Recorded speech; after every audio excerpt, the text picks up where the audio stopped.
Hey, it's Michael, and this is the Kintsugi Podcast. I'll be back in a minute with today's conversation about resilience. But first, if you're interested in creating a better life, having a better career, please visit KintsugiPodcast.com and grab your free workbook on how to have a better life. In it, you'll discover tips and routines so you can find the energy for the things and the people who matter most, so you can create a better tomorrow and create the life and career you desire.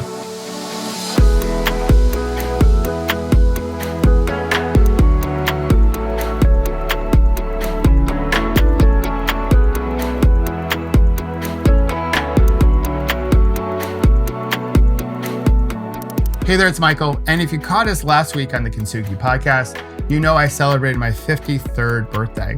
And by the way, thank you for all the birthday wishes.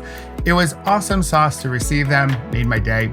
The day after, I came across a poem from Yeats called The Second Coming. You may be familiar with it. It was written back in 1919, and it captures the feelings of post-World War I in Europe. Also, just what was going on in the moment with the 1918-1919 virus known as the Spanish flu here in the States. And I think it's appropriate today. I'll link to it in the show notes. Now, if you have been listening to the Kintsugi Podcast since we started this, when Corona hit the States back in March, or if you've received my blog, you know that I believe this moment is happening for us, not to us. But I have my days. Mama said there would be days like these. My mama said, harking back to that old song. I have days where I wonder if it's true. That is it really happening for us? Are you sure, Michael, it's not happening to us?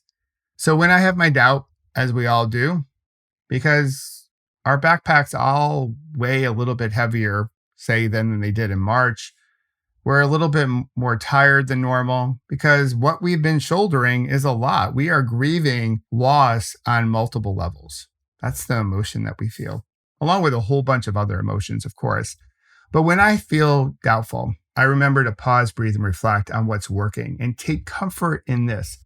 I know that it's almost impossible to be anxious when practicing gratitude. I learned that through my recovery from my last bad day. And in those moments when I'm practicing gratitude or I have doubt and I reach for gratitude, I realize I can choose how I wish to tune into my moments because life is basically the moments in between our moments. It's all a collection sort of brought together by one red thread, if you will. And then I realized I have more say than I realize sometimes. I think we all do. Over the past week, I had a chance to speak to about 7 different organizations, and they had one common thread that connected all the talks, connected where they were all at, because we're all going through this moment in time known as 2020. And here's the red thread. Where you place your attention is where you place your energy. In other words, you go where your eyes go. It also happens to be the title of my TEDx talk. And it's a concept that I learned through my cycling life that you have to look where you want to turn your bike. If you look at the tree, you're going to hit the tree. Or in my case, if you look at the car, you're going to hit the car. The car hits you in my case. So you want to be able to look where you want to point your bike because you're going to go wherever your eyes are headed. In essence, going back to energy, where we place our attention is where we place our energy. And that whole concept has stuck with me really through the beginning of COVID, really all of 2020. And I know many people out there have done a lot of housekeeping or cleaning house, Marie Kondo, if you will. And we got rid of a whole bunch of things in our house that weren't really, well, as Marie Kondo would say, bringing us joy.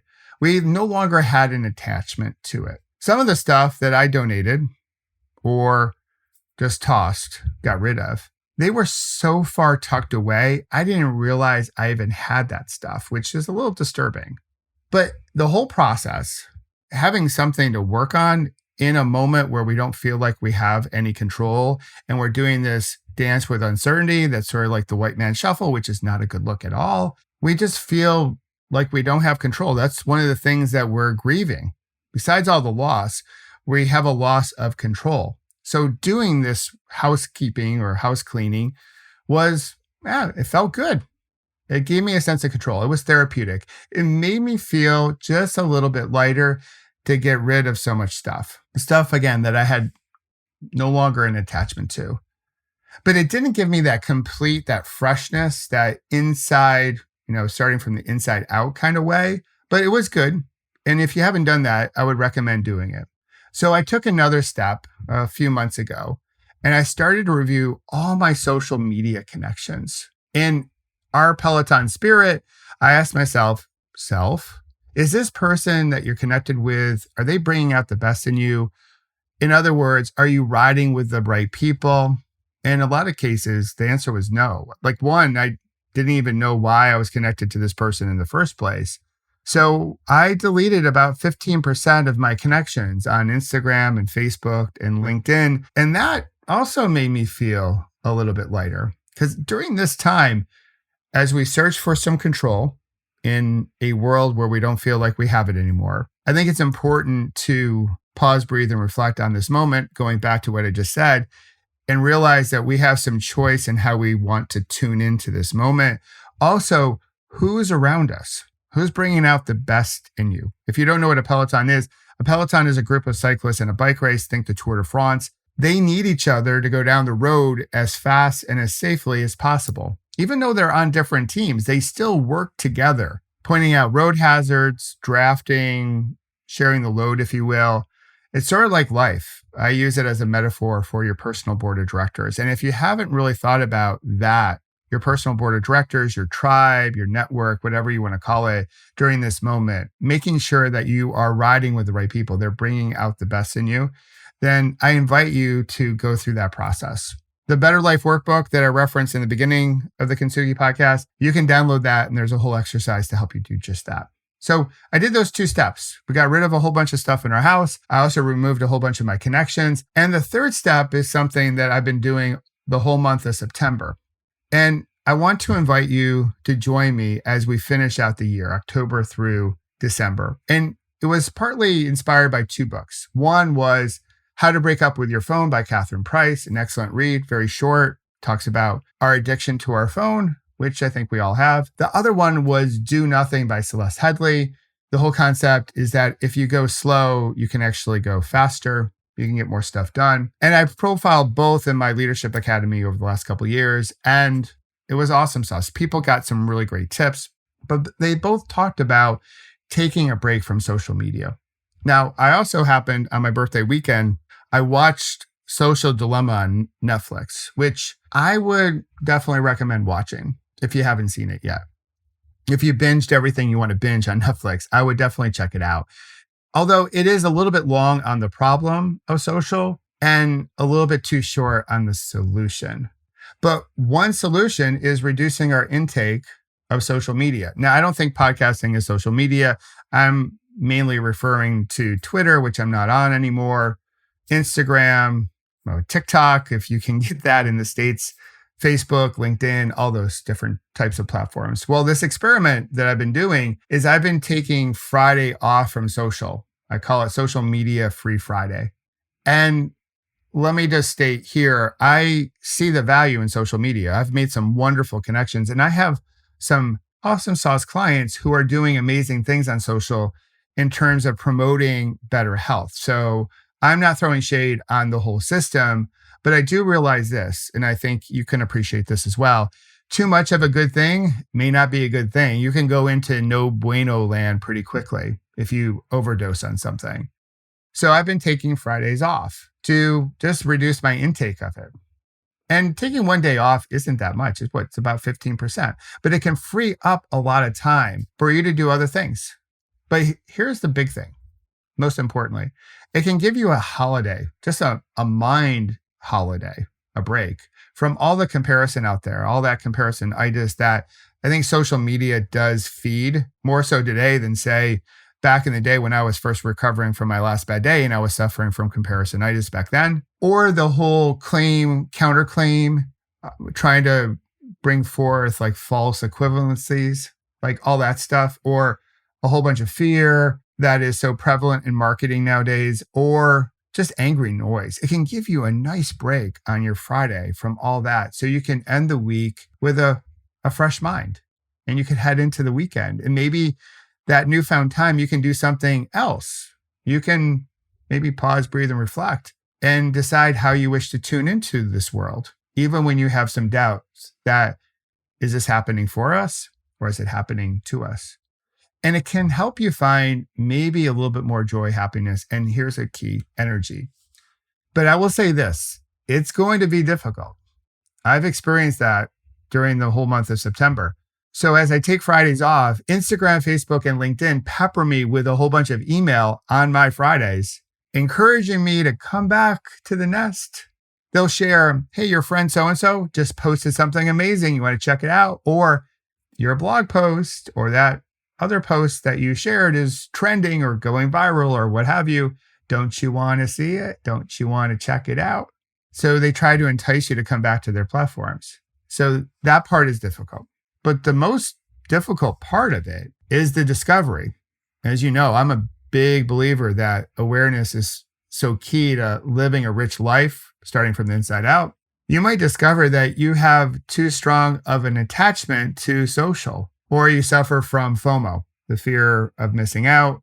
And that can bring you down one rabbit hole after another and zap your energy and your ability to get some stuff done, to get shift done, as I like to say. So instead of scrolling, here's my invitation, is to take a day off from social and join us on Fridays and just find that newfound time of yours, because time is that resource that we can't make enough of, right? It's limited. We only have 168 hours in the week. So you can use, maybe it's an hour, maybe it's only a half an hour, but for some, it could be like 5 hours. You can find that new time for some self-care, which I think we all need because this moment has been so difficult. Or you can redirect your energy. You can place your attention somewhere else. Therefore, you place your energy somewhere else on caring for others. And you can start working maybe with a little bit more focus on creating a better tomorrow.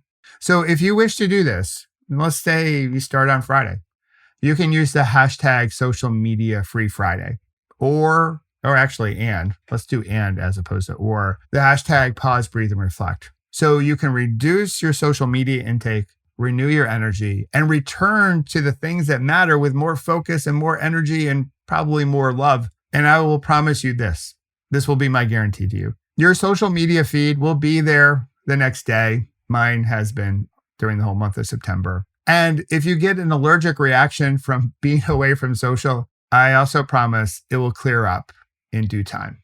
So I hope you'll join us on Fridays and just take a break because you deserve it. I think we all deserve it. Just take a holiday and just breathe. Grab one of our classic PBRs, R-Type, pause, breathe, and reflect. And just a little note here. So many people have asked about the t-shirts. The t-shirts are flying off the shelves. One of my friends said, it's like putting on a hug. I felt loved and just warmth when I put on the shirt. It is the tee, I think, for this moment in time. It's made from 6 recycled plastic bottles. So there's an environmental angle to it, which is really green, pro-environment. But most importantly, 3 distinct messages. 1, being intentional about where we place our energy, pause, breathe, and reflect. On the back, it's the question, who's in your Peloton? So are you riding with the right people? And on the inside of the shirt, I've written you a message. It's a whole letter to you that only you see when you put on the shirt. This has been one of the real gems of surprise, if you will, when people get it, because what's on the inside matters most, right? So what's on the inside of the shirt matters most. It's a letter to you reminding you that you're more resilient than this moment. This moment is tough, yes, but you are tougher. So I hope you'll grab one of your PBR shirts. You can do so by going to my main website, which is michaelobrienshift.com, and go to shop, and you can find it there along with my books. You can also go to KintsugiPodcast.com. You can leave a question about almost anything, or about social media free Fridays, or pause, breathing, and reflecting, or again, almost anything. You can also check out our Leadership Academy. That's where we profiled those 2 books that inspired me to take Fridays off from social media. So whatever you want to do while you're there, we aim to please. And I just want to thank you again for listening in and subscribing and leaving a review. Today, I'm not sure if it's International Podcasting Day. I think it's at least National Podcasting Day here in the United States. So I started this back in March because I thought we need some good vibes out there, good messages to remind us that we're resilient, more resilient than this given moment. And I hope you've enjoyed it. I hope you've shared it with some friends. And I'm so thankful for all my friends that encouraged me, because at first I was reluctant to do this. I was going to do it back in 2019. I was like, no. I had the name, but I didn't have the motivation. And then 2020 came and they still encouraged me. But it wasn't until COVID hit that I really felt like our podcast was needed. So it's not top of the charts yet on Apple or Spotify, but I hope it will be one day, or at least close to it. And if it doesn't get there, that's still cool, because I believe with all the talks I do, with anything I put out there, my blog, this podcast, if it reaches one person today, then we've just hit a home run. If it reaches the one person that it needed to reach. And if we all, I think, showed up that way, just trying to help one person, then I think we can change the world. Because I believe if you change one life anywhere, you change lives everywhere. So with that, I'll let you go. I'll encourage you to pause, breathe, and reflect. And of course, have fun storming the castle. And we will talk to you next week on the Kintsugi Podcast with another conversation about resilience. Talk to you then.